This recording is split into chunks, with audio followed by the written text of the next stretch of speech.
bijyanye no gusiba ejo bundi Ramadhani izagera nzanagutumira wowe inshallah uzagiza ku gifta ndetse wibere n'umuyisilamu dusarira yidi turi oya ntago bishoboka no kuvuga ngo ikintu nshaka ndi umugaturika ahubwo nzakuzana muri gaturika umushehe wa mbere w'indi no kuvuga ngo komeza ukurikira ahangaha tugeze. Yes, ndagusuje kandi nkwifurije ibihe byiza wowe ukurikiza Izimbi TV, nizere yuko umeze neza kandi uri amahoro. Aho muri hatandukanye ku isi mbifurije kugubwa neza, mbifurije ibihe byiza. Nkuko bisanzwe muramubona uyu mugabo w'amataratara yitwa Sheikh Ashraf Ndayisenga, niwe tugiye kuganira nawe. Reka mbanze mbifurize icyumweru cyiza, mutangirane imigisha, muzakigiriremo ibihe byiza. Kandi niba urimo urareba iki kiganiro wowe uri muri conditions zitari nziza cyangwa bitameze neza, wumva ukomeye, ejo bizagenda neza. She ikaze, umeze neza? Ndashimira Imana. Yewe nambaye ikanzu nziza, nanjye ngomba kuzayigura ejo bundi nusubira hariya hejuru. Uyu ni umwambaro w'abanyamaroke. Ubundi amakanzu buri harimo imico y'abantu igiye itandukanye igiye ifite amakanzu yabo. Hari ikanzu abagande bambara mu makwe, abantu babaye Bugande cyane barazizi, ziba zifite uturabyo ukuntu hano hagati akarongo kumanuka. Hari ikanzu z'abanyaqatar, hari ikanzu z'abanya Dubai. Ikanzu za Dubai usanga zifite ka kantu k'agashome hangaha. Hari ikanzu z'abanya Kuwait, usanga zifite ikora rigufu ukuntu, zikaba zifite n'agapesu kamwe hano gusa. Kandi zikaba zifite ukuntu iyo uyiteye ipasi hari ahantu hazamo umukunjo hano imbere ukuntu. Hari ikanzu z'abanyamisiri bajya bambara bakarenzaho ikindi kintu ukuntu. Hari ikanzu z'abasaudiya, Saudi Arabia. Nuvuga ngo hari Maroc nyine ariyo twari tugezeho, Maghreb, ibira bihugu bya Maghreb. No kuvuga ngo usanga nyine bifite ni imico y'abantu igiye itandukanye mbese. Ariko ubu noneho ni umuco w'abanyamaroc uyu. Hanyuma ingofero yo ni Inyakenya. Ingofero ni Inyakenya, ino kanzu yo ni Inyamaroke. Sheikh umeze neza se? Turashimira Imana cyane, ariko cyane ndetse cyane. Ubwo ari cyane ndumva ari bugende neza. Rero ni byiza cyane. Hanyuma Sheikh Ashraf, twihuse tugiye kuganira nawe by'umwihariko ku ngingo z'ingenzi ku bayisilamu n'abatekereza cyangwa nabibaza kuri Islam, ibintu by'ingenzi umuntu akora mbere yuko yinjira mu isengesho cyangwa se mbere yuko asari. Twihuse Sheikh. Ndagushimiye cyane Sabe. Hanyuma ku kijyanye n'iri somo, hari ibintu bigera ku 9 umuntu agomba kuba yujuje kugira ngo yemererwe gusari cyangwa se gusenga. Mu bayisilamu iyo bavuze gusari nibyo bisobanuye gusenga ni bimwe byose. Ubundi isala bisobanuye ubusabe. Ni nayo mpamvu Imana muri Qur'an ivuga ngo wasalli alaihim, bisobanuye ngo unabasarire, ariko icyo bigamije unabasabire. Ni nayo mpamvu yo mu Islam abaswahili bajya ngo tumswalie mtume. Iyo bavuga ngo tumswalie mtume ni ukuvuga ngo tumusarire intumwa y'Imana. Ikigamijwe ni tumusabire. Kubera yuko isala mu rurimi rw'icyarabu bisobanuye gusaba. No kuvuga ngo rero isala rero iyo umuntu agiye kwinjira muri risengesha, agiye kugira ibyo asaba Imana, agiye kwiyegereza Imana kuyisenga, hari ibyo agomba kubanza kuba yujuje bigera ku 9. Ari byo byitwa mu cyarabu shurutu salah. Ari bisobanuye condition zigomba kuba zihari kugira ngo umuntu yemererwe kwinjira mu sala. Iyo bivuze condition bisobanuye iki? Ashartu huwa ma yalzamu min adamihi al-adam wala yalzamu min wujudihi wujudan. Bisobanuye iki ibyo ngibyo? Condition ni ikintu udashobora kugera ku kindi keretse icyo ngicyo gifite. Kandi ntibisobanura yuko iyo umaze kukigira n'ikindi uba wamaze kukigeraho. Ndatanga ingero. Ntabwo umuntu ashobora kubaka inzu nta taka afite yubakaho. Bisobanuye ngo itaka cyangwa se plot cyangwa se ikibanza ni condition ku muntu ushaka kugira gute kubaka. Ariko ntabwo bisobanuye ngo buri wese ufite ikibanza yemerewe no guhita cyubakamo. Sinzira bisobanutse. Na condition rozi sala ni ibintu umuntu adashobora kwinjira mu sala, mu sengesho keretse yabifite. Ariko ntibisobanuye ngo yabifite tayari isengesho itarikora. Ndatanga ingero kugira byumvikane n'ahangaha. Icya mbere kwanza umuntu agomba kuba yuje kugira ngo yemererwe gukora isala no kuba umuyisilamu. kubera ko iswala ireba abayisilamu. Iyi swala kuri dusenga tukazamuka tukajya ubuya nta muntu waza akabinjiramo agahita nawe bikora, yaba agiye gukora n'ubundi ibitamureba niko nabyita, kuko biriya bijyana no kuba umuntu afite ubuyisilamu, kuba yemera Allah, yemera Imana, kuba yemera n'intumwa y'Imana Muhammad. mu zindi nsengero umuntu ashobora kubona hafunguye agahita nawe yinjiramo akajya guhimbaza. Mu buyisilamu bisaba kuba ufite icyo bita two testimonies cyangwa se ubuhamya bugera kuri bubiri. Guhamya ko nta wundi usengwa mukuru uretse Imana imwe rukumbi. Ibi bisobanuye ko ibindi byose abantu basenga ntago byitwa Imana. No guhamya yuko Muhammad ari intumwa y'Imana. Ibi ngibi nibyo bigira umuntu mu Islam. Iyo iki ngicyo cyujuje ni nabwo wemererwa gukora isala, gukora isengesho. Iyo iki ngicyo utarakigira waba uri kwiruhiriza ubusa cyane, kuko isala ireba umuntu wa mbere kuba ari umuyisilamu. Ni isengesho dukora nk'abayisilamu. Icya kabiri ugomba kuba wujuje kugira ngo wemererwe kwinjira mu sala bakita al-aqlu, bisobanuye ubwenge. Niyo mpamvu mu dini y'Islam umusazi iyo akoze isala nta bihembo abona. Ndabisubiramo kugira byumvikane. Umusazi iyo akoze isala gasari nta bihembo ku Mana ashobora kubona, kubera yuko nta bwenge bw'ibyo bari gukora bafite. Ubuyisilamu bwashyizeho yuko mu bintu bigenga ibikorwa byawe kugira ngo Imana ibyakire nuko ubwenge ari buzima. Ni nayo mpamvu umuntu wanyweye nawe inzoga akaba yasinze mu Buyisilamu ntago yemerewe kuba yasari paka zibanje kumushiramo akisukura akaza gusenga kugira ngo amenye ibyo ari buze kuba avuga. Umuntu wanyweye imiti myinshi imiti ikamusindisha bijya bibaho, ntabwo yemerewe kwinjira mu sala mu gihe ubwenge butaragaruka neza. Ni nayo mpamvu intumwa y'Imana sallallahu alaihi wasallam muri hadith aratubwira ngo rufi'a al-qalamu an thalatha, abantu bagera kuri batatu ikaramu zabo ntago zandika. Nuvuga ngo ntago zandika ibikorwa bakora ku Mana. Muri bo intumwa y'Imana yavuzemo wa anil majnuni hatta yufiqa, n'umuntu w'umusazi kugeza igihe agiriye ubwenge.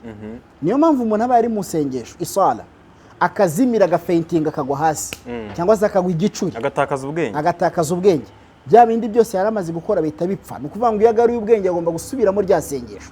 Ayo ni amategeko y'idini y'Ubuyisilamu. Icya kabiri rero umuntu agomba kuba afite ni ukuba ubwenge buhari, al-aqlu nadij, ubwenge buzima bukora neza budafite ikibazo icyo ari cyo cyose. Ni nayo mpamvu idini y'Ubuyisilamu kugira ngo itegeke ko ubwenge buba buhari mu sala yanashyizeho ibyo bita ad-daruratul khams. Hari ibintu Ubuyisilamu bwaje kurinda bigera kuri 5. Ubuyisilamu bwaje kurinda idini y'abantu. Niyo mpamvu ikintu cyose kijyanye n'ikici imyemerere y'Ubuyisilamu Ubuyisilamu burakirwanya. Icya kabiri Ubuyisilamu bwaje kurinda ni ubuzima. Niyo mpamvu kwica n'icyaha mu Buyisilamu. Icya gatatu Ubuyisilamu bwaje kurinda ni ubwenge. Niyo mpamvu buri kintu cyose gifite ingaruka ku bwenge mu dini y'Ubuyisilamu kirazira. Ni n'icyaha kugikoresha. Yaba ari urumogi, yaba ari inzoga, yaba ari itabi, buri kintu cyose uzi gifite ingaruka ku bwenge mu dini y'Ubuyisilamu ni icyaha kugifata. Icya kane Ubuyisilamu bwaje kurinda ni al-malul am wal-malul khas, umutungo rusange n'umutungo w'umuntu ku giti cye. Niyo mpamvu hari icyaha mu Buyisilamu cy'umuntu wibye, cy'umuntu wateye kaci, cy'umuntu wambuye umuntu ibintu bye, cy'umuntu wahuguje. Wakadhalika Ubuyisilamu bwaje kurinda ibijyanye n'iki n'imiryango. Niyo mpamvu hari ibihano by'uwasambanye, hari ibihano by'uwafashe ku ngufu akana. Ibi byose birahari mu Buyisilamu. Ikindi Ubuyisilamu bwaje kurinda cya gatandatu hifdhul ird, kurinda icyubahiro cy'abantu. Niyo mpamvu mu Buyisilamu hari igihano cy'umuntu wabeshyeye undi ubusambanyi, cy'umuntu wakubeshyeye icyaha utakoze ntagaragaza ibimenyetso. Ibyo byose birahari. Icyo nshaka muri ibi byose ni iki? Ubwenge ni ikintu gikomeye mu dini. Niyo mpamvu kugira ngo umuntu yemererwe kwinjira mu sala ubwenge bugomba kuba bukora neza, budafite akabazo kari ko sabe. Kugeza ubwo intumwa y'Imana itubwira iti umwe muri mwe naba yumva ibitotsi cyane, iyi hadithi muyumve neza, umwe muri mwe naba yumva ibitotsi cyane azabanza aryame aruhuke neza, aze kubyuka akora isengesho ubwenge buhari neza, kubera ko ashobora gutuka Imana kandi yibwira yuko ari kuyisaba.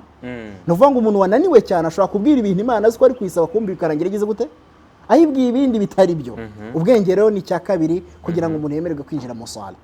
Icya gatatu umuntu agomba kuba yujuje kugira ngo yemererwe gusari nicyo bita at-tamyiz. Tamyiz bisobanuye guca kenge.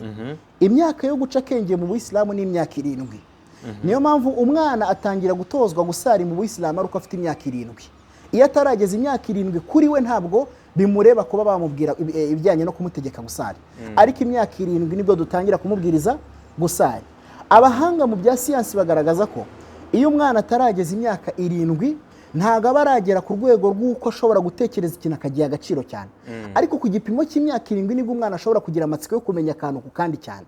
Uzarebe n'abana mu rugo, uri umubyeyi urabizi ufite abana, umwana iyo atarageze imyaka 7 aba ataramenya ati iki ngiki gikora rimwe na rimwe, iki kimaze iki, ariko imyaka 7 uzajya usanga ariko akana gatangiye kugira utuntu tw'utwenge, ukuntu gusobanukirwa, kumenya ngo iyi ni televiziyo, n'inyisunika iragwa, n'inyikoma iragwa, niho ubwenge butangira gukora neza.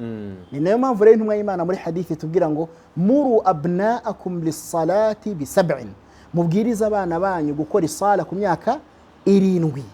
Imyaka 7 rero nibwo tubwiriza abana gusala. 7 ndayumvise. Icya gatatu rero, icya gatatu tuvuze ko ari uguca akenge. Umuntu icya gatatu agomba kuba yujuje kugira ngo yemererwe gusari no kuba yaraciye akenge, kuba ari ku gipimo cyo guhera ku myaka 7 kuzamuka. Hanyuma icya kane umuntu agomba kuba yujuje kugira ngo yemererwe gusari nicyo bita raf'ul hadath, ari byo bisobanuye gutawaza. Raf'ul hadath bishobora gusobanura gutawaza, bishobora no gusobanura koga ijanaba. Byose turaza kubisobanura. Mu Buyisilamu dufite ukuntu twisukura mbere yo gusari. Dufite ukuntu twisukura mbere yo gusari. Imyanda mu Buyisilamu igabanyijemo ibice bibiri. Hari umwanda mukuru, hari n'umwanda muto. Iyo umuntu mu Buyisilamu asuze cyangwa se umuntu akajya kwihagarika akanyara cyangwa se umuntu akituma, ibi byitwa ngo yagezweho n'igikorwa kimutera umwanda muto, ntago ari umukuru. Umukuru ni ryari sasa? Iyo umuntu yabonanye n'umugore mu Buyisilamu biya byitwa ngo yagize umwanda mukuru. Umwanda mukuru ariko icyo nshaka gusobanura ni iki? Nibyo bita koga ijanaba. No kuvuga ngo ntago umuntu yamara kubonana n'umugore we ngo asari atoze. Urabona ko koga ni ikintu kinini kuruta gutawaza. Gutawaza nabyo turaza kubikora, twazanya amazi, turakora pratique uyu munsi. Yabona ku musigiti buri wese afite agacupa. Aha, nabyo turaza kubikora pratique. No kuvuga ngo hari ugutawaza, hari no koga ijanaba. Iyo tuvuze koga urumva ko kiba ari igikorwa gikuru kuruta gutawaza, nko kuri buze kubona ko gutawaza ari ibintu byoroshye cyane. Umugore yavuye mu mihango mu Buyisilamu agomba koga. Umugore uvuye mu bisanza, ibisanza ari cyagiye umugore yamaze kubyara akomeza kubona aya maraso, iminsi 40 nicyo gipimo cyafatiweho. Hari n'abagore amaraso ahagarara mbere y'iminsi 40. Iyo biriya bihebye byo kubona ari amaraso ya nyuma yo kubyara, amaraso y'ibisanza birangiye, mu Buyisilamu ntiyemerewe kuba yakora isala atabanje kwiyuhagira. Byose igihe nikizajya kigenda kitwemera tuziga uburyo boga ijanaba, uburyo boga bavuye mu mihango abagore, uburyo boga bavuye mu bisanza abagore. Tuzaniga n'uburyo ese iminsi y'imihango y'umugore yiyongereye. Umugore yamenyereye kugira imihango y'iminsi 7 urugero, akabona bigeze mu minsi 15 20 akibona amaraso. Ese aya maraso akomeza kuza gutya afite irihe tegeko mu dini y'Ubuyisilamu? Byose Ubuyisilamu bwarabisobanuye. Icya kane rero kugira ngo wemererwe gusara no kwatawaje, ntago umuntu yasara atatawaje. Ni nayo mpamvu Imana muri Qur'an gutawaza no kwisukura, reka mvuge gutyo. Imana iratubwira muri Qur'an ngo ya ayyuhalladhina amanu, yemwe bemeye, idha qumtum ila as-salati ay idha aradtum al-qiyama ila as-salah, nimuramuka mushyizeho umugambi ko mugiye kwinjira mu isengesho, faghsilu wujuhakum, mujye mwoza uburanga bwanyu. Ayo ni amagambo y'Imana yatubwiye muri Qur'an. Wa aydiyakum ila al-marafiqi, munoza amaboko yanyu yombi kugeza hehe? Mu nkokora. Wamsahu bi ru'usikum, muhanagure no mu mitwe yanyu. Nuvuga ngo duhanagura gutya bikajyanirana n'amatwi. Wa arjulakum ila al-ka'bayn, muhanagure n'ibirenge byanyu kugeza hehe? Kutubumba nkore. Ibyo byose muri pratique turaza kuza kubireba. Iyo rero umuntu ashaka gusari mu Buyisilamu ni ngombwa yuko agomba kutawaza. Iyo amazi ntayahari akora icyo bita gutayammamu. Byose turaza kubireba. Gutayammamu n'uburyo umuntu yisukura akoresheje itaka, akaba yakubita ibiganza bye hasi ku butaka, akihanagura gato kugira ngo atiyanduza cyane, agahanagura mu buranga gutya, agahanagura na hehe no ku biganza. Uko nguko aba yihanaguye ko aba yiyanduje. Ntago ari kuvuga ngo aba yiyanduje. Akora mu itaka arangiza agakora mu buranga. Itaka ritanga isuku. No kuvuga ngo itaka ni kimwe mu bitanga isuku. Ni nayo mpamvu intumwa y'Imana muri hadithi iratubwira ngo birirwa mu murima barimo barakora isuku. Ntago ari gutyo. Ndaguha urugero rworoshye cyane. Kare gaciyemo shaye. Nta kibazo. Ngenda bisobanura kugira ngo byumvikane. Ndaguha urugero rworoshye cyane. Umuntu ashobora kugira ikintu akandagira cy'umwanda, yakuba ari rwa rukweto rwe mu bitaka kugeza ubwo cya kintu gishira munsi ya rwa rukweto. Dushaka gusaba kuza kurwoza nkuko tujya twoza inkweto bakazimesa n'ibindi bakazihanagura, ariko burya kwa kugikuba hasi bishobora gutuma wa mwanda ushira hahandi. Itaka rero nicyo Imana yadushyiriyeho gisimbura amazi yo yabuze mu Buyisilamu. itaka ni ukuvuga ngo rishobora guha isuku umuntu ugiye gusenga igihe nta mazi afite mu dini w'Islam. Icya gatanu, kugira ngo umuntu yemererwe kwinjira mu swala agomba kuba yujuje n'icyo bita izalatun najis. Izalatun najis bisobanuye iki? Gukuraho umwanda wose wakuguyeho ku mubiri. Urugero, umuntu ashobora kumara gutawaza bya bindi maze kuvuga, umaze kwisukura ugiye gusari, waba uri mu muhanda ugiye kugera aho usengera neza bakakunyara, umusinzi ari kunyara, inkari ze zikakugwa ku kirenge, kiriya gihe ntabwo wongera ngo usubire mutawaza bya bindi wakoze, ahubwo ufata amazi ukoza handi yagize gute, yakunyaye wa mwanda. Cyangwa se nawe ushobora kuba ugiye gusari ukaza kwibuka ko ku myambaro wambaye hari umwambaro waguyeho igitonyanga cy'inkari. Mu Islam ntabwo byemeye ko umuntu yasarana imyenda iriho igitonyanga cy'inkari cyangwa se amaziranuki cyangwa se amaraso agaragara menshi. Ni ukuvuga ngo ibintu byose byagiye bijya ku mwenda bikaba byawuhindura isuku yawo. Ni ukuvuga ngo ibi byose bishobora muri boucherie ntabwo yemerewe kujyanamo imyambaro aba yambaye. Ni ukuvuga ngo umuntu ukora muri boucherie ari amaraso aba yamuguyeho ni amaraso atandukanye n'amaraso ahangaha turi kuvuga. Amaraso turi kuvuga urugero ni nk'amaraso tuvuge ngo hari nk'amaraso y'imihango yaguye ku muntu cyangwa se amaraso y'ibisanza, ibi ni byo turi kugenda tuvugaho. Ariko ari amaraso y'inka cyangwa se umuntu yacitse agasebe gatoya ntacyo byaba bitwaye. Nk'uko abasahaba ku gihe cy'intumwa y'Imana bajyaga bava mu rugamba bakajya gukora isengesho kandi bagiye babakatakata kubera ko hari igihe inkota zabaga zabakebye, mu bisebe hakirimo iki, amaraso yafashemo. Iyo ari dukeya tw'umubiri ntacyo bitwaye, ariko ikibi ni nk'amaraso y'imihango, amaraso y'ibisanza, ibi byose ni ikibazo gikomeye cyane. Icyo rero ni icya gatanu, umuntu agomba kuverifiya akareba imyenda yambaye niba nta mwanda uriho, aho agiye gusengera niba nta mwanda uriho, ndetse n'umubiri we niba nta mwanda uriho. Niyo mpamvu intumwa y'Imana Muhammad sallallahu alaihi wasallam igihe kimwe yaragiye gusenga, arangije aza kuza gusanga yasenganye inkweto yari yambaye kandi yakandagiye mu mwanda. Malayika aramuzira Jibril aramubwira ati fihi ma qadhar, mu by'ukuri inkweto wambaye ziriho umwanda, inkweto wambaye wakandagiye mu mwanda. Arambwira ati zikuremo, arangije zikuramo, ari musengesha zikira ku ruhande, akomeza arasenga. Ni ukuvuga ngo nanone mu byo umuntu agomba kwitegereza igihe agiye gusenga ni ukuba mu bintu yambaye ndetse n'umubiri we ndetse n'aho agiye gusengera hafite isuku. Icyo ni icya gatanu. Icya gatandatu nicyo bita saturul awra, guhisha ubwambure. Iyo umuntu agiye kwinjira mu swala agomba kumenya ko ubwambure buhishe. Ubwambure bw'umugabo buherahe bukagera he mu Islam, ubwambure bw'umugore bugahera he bukagera he. Ndabusobanura nabwo. Ubwambure bw'umugabo mu swala ni uguhera ku mukondo kugeza mu mavi. Ni ukuvuga ngo kino gice cyose guhera ku mukondo kumanuka kugera mu mavi ntago kigomba kugaragara iyo umuyisilamu ari gusenga. Ari gusari agomba kuba yabitwikiriye. Turi kumwe? Wakadhalika umugore mu swala we agomba kwitwikira wese havuyemo uburanga n'ibiganza bye byombi. Ahandi hose hasigaye agira gute? Arahatwikira. Ahandi hitwa ubwambure. Ahandi hose mu swala ariko hitwa ubwambure. Ariko urugero umugore ashobora kuba ari kumwe n'abasaza biwe mu rugo, papa we, mama we, akaba yakwambara wenda nk'ijipo ye igeze mu mavi bisanzwe, nta kibazo igihe ari kumwe n'abari mu rugo bisanzwe. Turi kumwe? Ariko iyo yinjiye mu swala havuyemo uburanga bwonyine n'ibiganza nibyo agaragaza iyo ari mu sengesho. Ahasigaye hose agira gute? Arahatwikira. Nubwo bamwe mu bamenyi babona yuko n'ibirenge yabireka, ariko abenshi babona yuko n'ibirenge agira gute? Abitwikira, akambara mbese ikintu gikora hasi ku buryo na bya birenge bitagira gute? Bitagaragara. Taban icya karindwi nicyo tugiyeho, aricyo cyitwa dukhulul waqt, kwinjira kw'igihe. Ni ukuvuga ngo Ubuisilamu ni idini yapangiye abantu amasengesho by'igihe. Ni ukuvuga ngo iswala zifite ibihe byazo, ntabwo ari gupfa gusenga we igihe ushakiye. Gusenga Imana bihoraho, ntabwo bijya birangira. Ushaka kuba ushaka kuramya Imana, kuyisingiza, wayisingiza. Ariko iyo tuvuze za swala 5 y'amasengesho 5 dufite, yo afite ibihe. Ni nayo mpamvu Umuyisilamu wica igihe, Umuyisilamu utubahiriza igihe, aba afite n'ikibazo akenshi ku swala. Kuko umuntu usarira ku gihe mu bintu bimuranga nuko niyo muhanya gahunda arayubahiriza. Reba nawe, reka nkwereke sabe subhi ya mu gitondo. Subhi niko yitwa isengesho rya mu gitondo cyangwa se al-fajr. Tuyisenga saa 10 n'igice, saa 10:45 zo mu Rwanda, saa 11. Ibaze nawe umuntu buri munsi yubahiriza iyo saa. Saa 11. Saa 11 akaba ari gusari. Hanyuma dhuhur tukayisenga saa 6 n'igice z'amanywa. Ugasanga uwo muntu ari muri muswala ye. Hanyuma al-asr tukayisenga saa 9 n'igice urugero. Ugasanga uwo muntu yayubahirije. Hanyuma al-isha tukayisenga saa 2 urugero. Reka dutanga urugero rwa saa 2. Ugasanga umuntu yayubahirije. Buri munsi kaba ari gahunda ye ihoraho. Uyu muntu bizanamworohera cyane kuba yakubahiriza n'ibindi bihe bisanzwe. Reka nkuhereze n'akandi gaskill gatoya cyane wenda ku bundi bumenyi butajyanye n'ibi ngibi. Umuntu wa mbere wakoze isaha ni Umuyisilamu. Abakurikiye ikiganiro wenda babimenye. Isaha ya mbere yakozwe ku gihe cya Dawlatul Umawiya, ku gihe cya Khilafatul Umawiya, bari abantu baba khalifa, babayobozi ba empire yitwa aba Umawi. Niwe wa mbere wakoze isaha. Isaha ya mbere yakoze ntabwo ari no y'inshinge, yari isaha bakoze bakoresheje amazi.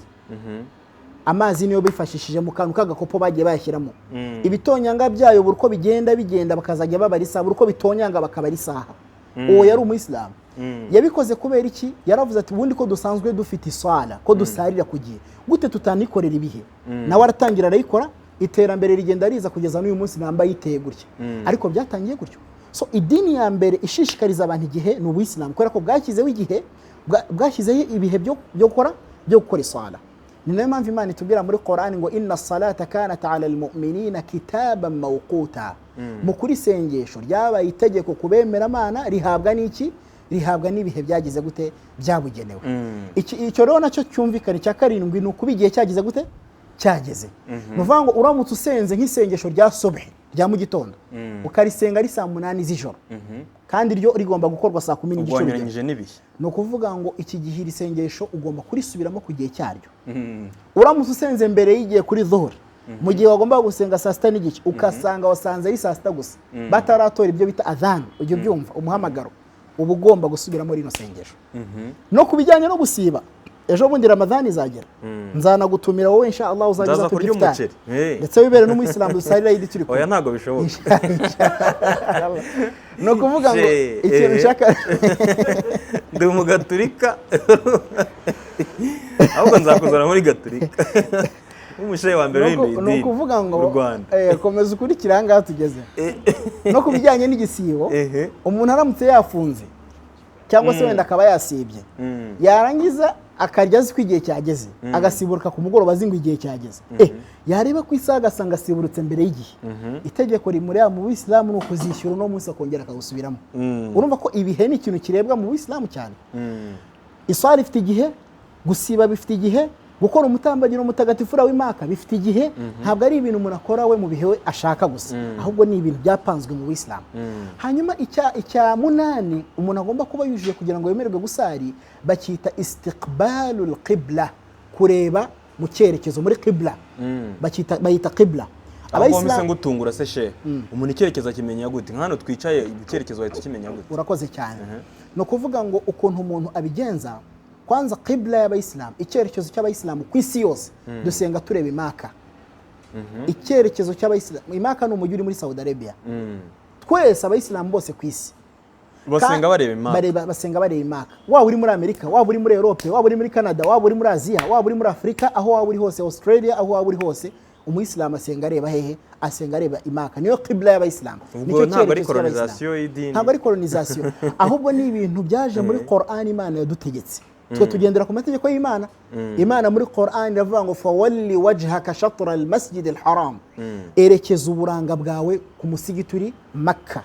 Ndasa niyo mu mategeko y'Imana, ni mu mategeko y'Imana yahawe intumwa Muhammad, atahawe Mose. Atahawe Mose. Kuko twe tugendera ku mategeko y'intumwa Muhammad, ibya Musa nibye, twe turi ku ntumwa y'Imana Muhammad. Turi kumwe. Ibyo rero ntago twabivanga abantu. Intumwa Muhammad mu mategeko yahawe yuko abantu basenga bareba Makka. Mbere yuko bareba Makka bajyaga basenga bareba Jerusalem. Buriya Jerusalem ifite amateka akomeye cyane mu Buyisilamu. Jerusalem niho mbere barebaga, ni n'umwe Muhammad yasengaga ireba hehe? Baitul Maqdis cyangwa se Jerusalem. Kugeza ubwo itegeko ryaje, intumwa y'Imana iri gusarisha abasahaba, abanyeshuri be bari mu musigiti w'i Madina, itegeko riza rimubwira malayika ngo hindura icyerekezo cyawe urebe hehe? Makka. Ubundi umuntu ari kureba Makka aba ari gutera umugongo hehe? Jerusalem. Kubera ko barebaga Jerusalem, bahise bahindukira bari mu sengesho bareba hehe? Bareba Makka. Iryo ni naryo tegeko rigenga Umuyisilamu. Iyo ari gusenga ari kureba mu cyerekezo gipfuye, bakaza bakakubwira ngo yewe muvandi, iyo qibla uri kurebamo ntabwo ariyo, reba aha ngaha, uhindukira gake gake ugahita ureba aho bakubwiye. Iyo udanangiye umutwe, kano kantu bakumve neza, iyo ufunze umutwe ukavuga ati ntabwo ndi burebeyo, no kuvuga ngo mu mategeko y'Ubuislamu iswala yawe bipfuye. Ngaho tubwira ukuntu hano wahita umenya icyerekezo kireba Imana. Aho ndaje mpagereho gato, ndangiza ibi bintu bijyananye. no kuvuga ngo intumwa y'Imana iri mu musigiti wa Madina n'abasahaba itegeko riraje yuko bagomba guhindura qibla bahise bahindura. Hari abari bari gusengera mu musigiti witwa Masjid Quba. Quba kugiye cy'intumwa y'Imana ntago hitwaga Madina, ntago kinjiraga mu cyo bita Madina. Ariko ubu nacyo ni kimwe mu bigize umujyi wa Madina. Bo bazaniwe amakuru n'umuntu ku sala ya asr, ya sala yo ku gicamunsi saa 9 gutyo. Bazanirwa amakuru n'umuntu wasengeye dhuhur mu musigiti wa Madina. Araza arababwira ati qibla yahindutse, aho muri kureba ntago ariho mureba hangaha. Bahise bahindukira muri mu sala bahita bareba hehe, bahita bareba Imaka. Reka nsubize icyo kibazo cyawe warubajije, ari cyo kibazo cyitwa ngo ese nka gutya twicaye ahangaha wamenya qibla ari yihe. Hari uburyo twajyaga dukura twumva batubwira ngo urahagarara gutya ukareba aho izuba rirasa riva naho rirengera. Uba ugomba guhagarara ku buryo izuba aho rirasa riva rikurasa ku gihanga cy'iburyo cyawe. Ubwo niyo qibla yawe turebamo. Ubwo ni uburyo bwa mbere tumenyamo icyerekezo. Uburyo bwa kabiri tumenyamo icyerekezo ni uburyo bwa busole, al-bawsala. Busole urayizi wowe zirahari nari n'amasaha yerekana icyerekezo. Biroroshye cyane. No kuvuga ngo utereka hasi busole yawe igahita kwereka qibla y'Imaka yawe. Aho ubonye hari north cyangwa se n y'umutuku ka kantu k'umutuku ka n niho usenga ugize gute werekeje. No kuvuga ngo mu Islam none anga yasenga areba aho ngaho inyuma yawe. Areba kwa bani ngini no qibla ni gutya rwose. Nano ku musigiti wo mu mujyi, umusigiti wo mu mujyi basari bareba hano wewe uri kureba wewe ucyaye. Hanyuma icyo ni cya munani. Icya cyenda umuntu agomba kuba yujije kugira ngo yemererwe gusari nicyo bita aniya, umugambi. Umugambi bisobanuye iki rero?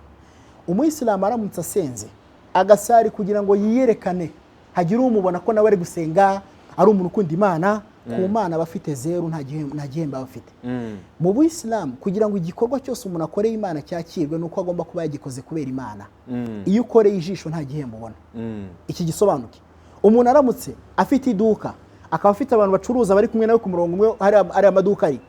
Igihe cyo gusara kikagera bagahita basohoka bagiye aba baswahili sinabakira, abaswahili sinabakira bansiza bakansanga reka nanjye ngende. Urumva ko ikimutwaye ntago ari Imana, ikimutwaye no kugira ngo yerekane. Iki gihe nta gihembo na gito ku Mana bafite. Ni nayo mpamvu intumwa y'Imana muri hadithi tubwira ngo innamal a'malu binniyya, mu yindi hadithi binniyat. Ibikorwa byose aho biva bikagera mu Islam byubakira ku mugambi. Ese wakoze ikintu kubera Imana cyangwa kubera abantu? Iyo wagikoze kubera Imana nibwo ubona ibihembo mu Islam. Iyo wagikoze kubera abantu nta gihembo na gito ubona ku Mana. Hanyuma sabe tugarutseho gatoya twigize kuvuga ku kijyanye no gutawaza, ndi kugira ngo rero tujye muri pratique. Ubwo umuhungu wacu Robert araza kwitegura uburyo tugiye kujya muri pratique none dutawaze nk'uko intumwa y'Imana yatawaje. Ese intumwa Muhammad ni gute yatawazaga iyo abagiye gusara?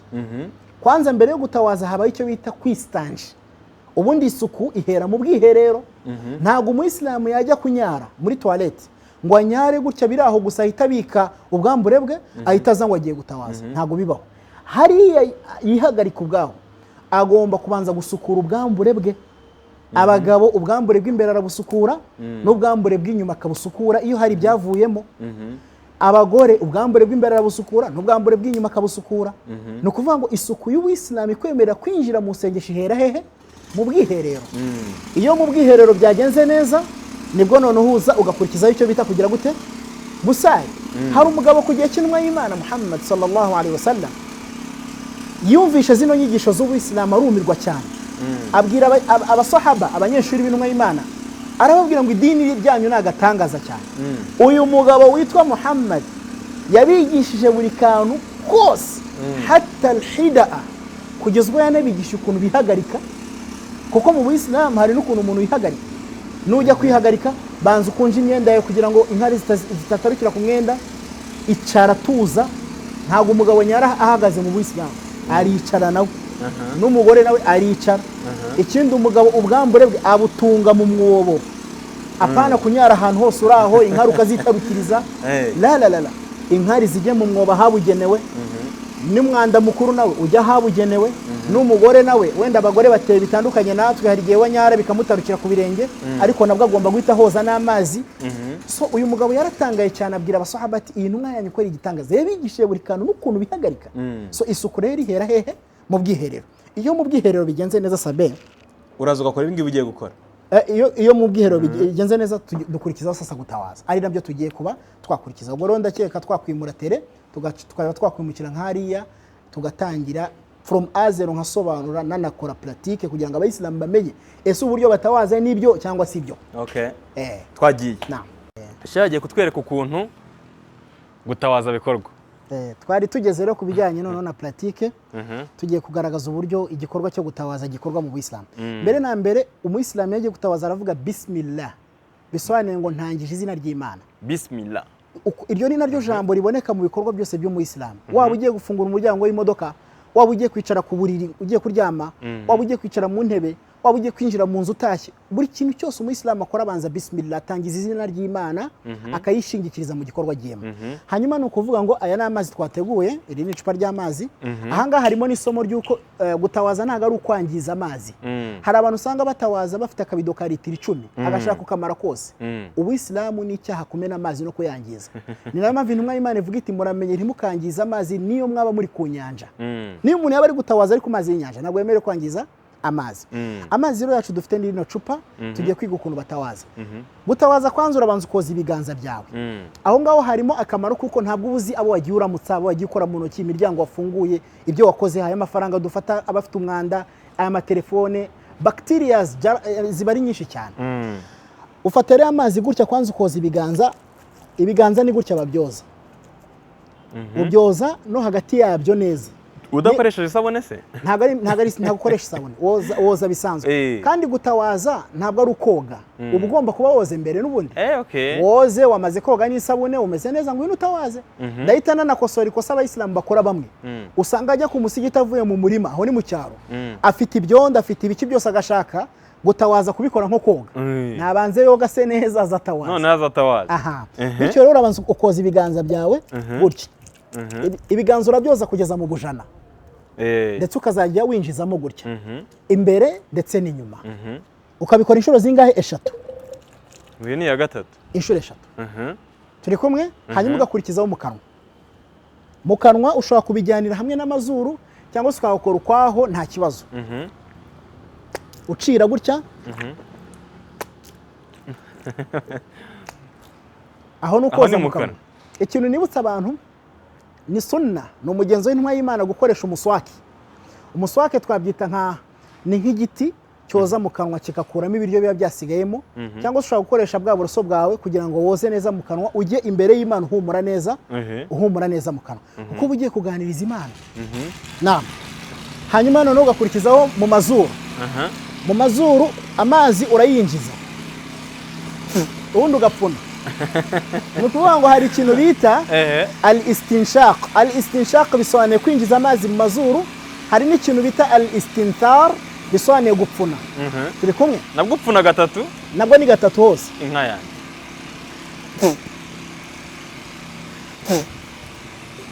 Uko nguko niko boza mu mazuru. Hanyuma ugakurikizaho mu maso cyangwa se mu buranga.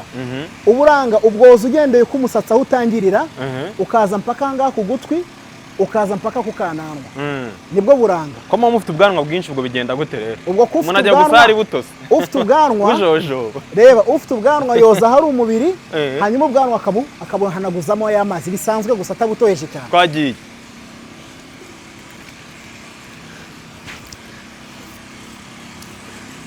Ntabwo bisaba kubutose. Iyo ni inshuro ya 2.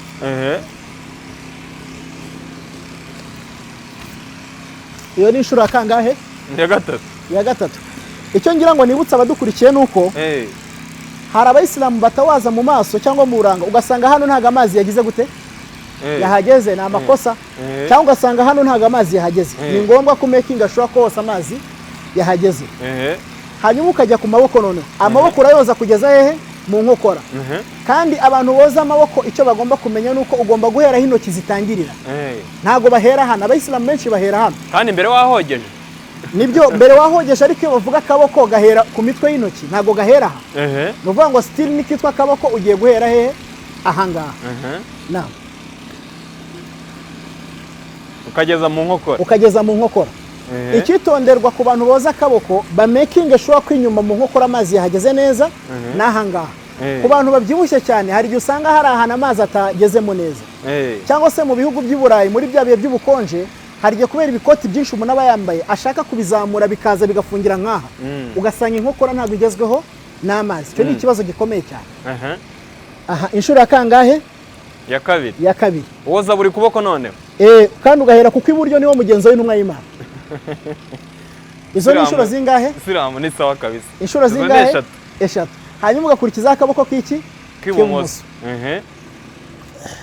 Iyi ni inshuro ya mbere tukagezeho. Iyi ni inshuro ya kabiri. Iyi ni inshuro ya kangahe? Ya gatatu. Abantu ikintu bagomba kwitondera, hari ikintu bita isbaghul wudu, bisobanuye amazi ugomba kuyageza ku mubiri akageraho. Hari umusilamu usanga ashyiraho utuzi ameze nk'utujugunyaho. Ni amakosa. Amazi ugomba kuyoza ukumva kuri koza. Amaboko ararangiye hagakurikiraho mu mutwe.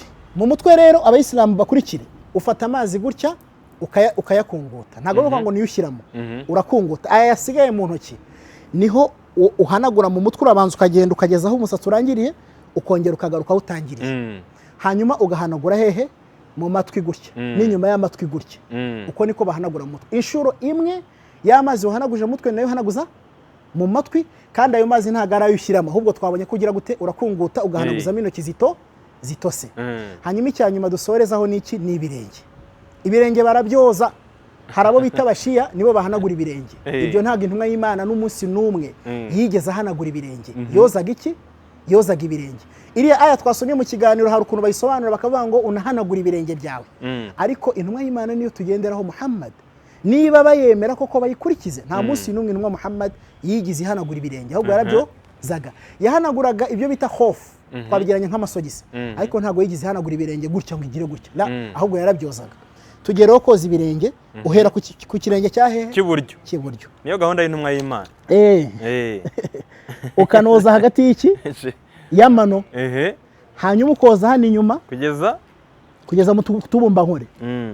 Urana ko hari abayisilamu batawaza ahangaye inyuma amazi ntageremo neza. Yarya tutubumba nkore. Cyangwa saha utubumba nkore. Ugomba koza inyuma neza, ukanoza hehe? Ukanoza imbere. Ikirenge kiba kirangiye cya mbere, ukaza no koza ikirenge cya hehe? Cy'ibumoso. No hagati y'amano ukoza hano imbere, ukoza n'inyuma. Aha hose amazi aba agomba kugira gute? Kuhagera. Bavandimwe rero nukuvuga ngo iki nicyo gikorwa bita kugira gute? Gutawaza kiba kirangiye. Nyuma yaho none nibwo uvuga no magambo ashhadu, bisobanuye ngo ndahamya an la ilaha illa Allah, ko nta wundi usengwa mukuru uretse Imana imwe rukumbi Allah, wa ashhadu, nkanahamya yuko anna Muhammadar Rasulullah, ko ntumwa Muhammad ari intumwa y'Imana. Aya niyo magambo tuvuge tumaze gutawaza. Hanyuma ugahita uvuga ngo Allahumma ja'alni minat tawwabin, Mana ndagusaba ko wanshyira mu bicuza cyane, waj'alni minal mutatahhirin, nanagusaba ko wanshyira mu barangwa n'isuku cyane. Aya niyo magambo tuvuge tumaze gutawaza. Hanyuma ukinjira noneho mu swala. Wenda ni mutugenera ikiganiro cy'ubutaha nibwo tuziga noneho ibijyanye n'iswala kuva kuri A kugera kuri Z n'uburyo iswala ikomeye. Umuntu kugeza asohotse. Kugeza umuntu asohotse. Ibyo rero nibyo bita gutawaza. Uko niko umuyisilamu abigenza kugira ngo yinjire imbere y'Imana ye, ajye imbere y'Imana ye asukuye, asa neza. Wallahu a'la wa a'lam. Sheikh Ashraf Ndayisenga arakoze cyane ku migenzo tweretse ya Islam. Nanjye ntago nari mbizi, nabibonaga babikora hanze y'imisigiti, ariko ntago nari nzi inshuro babikora n'uburyo babikoramo. Ikintu ngira ngo nibutsa nuko twatawaje gatatu, biranemeye ko umuntu yatawaza kabiri, biranemeye ko umuntu yatawaza rimwe. Byose intumwa y'Imana yarabikoze kandi byose byaje muri hadith.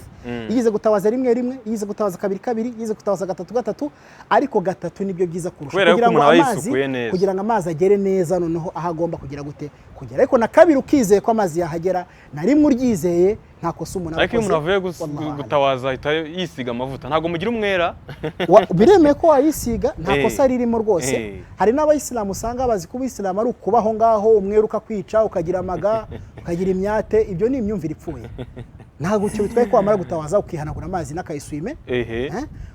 Ukazari kushobora no kwihanagura amazi ukoresheje intoki zawe.